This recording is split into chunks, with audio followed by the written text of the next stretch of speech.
porque eu participei da greve que tivemos no ano passado. Foi uma professora que eu conheci ao longo da greve, conheci o trabalho dela, coerência.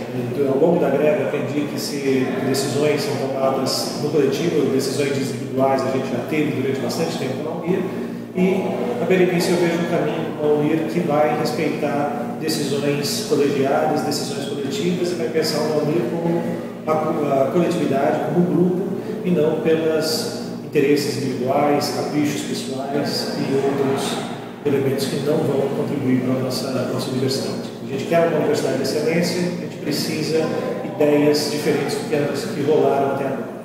Eu voto na Berenice 40.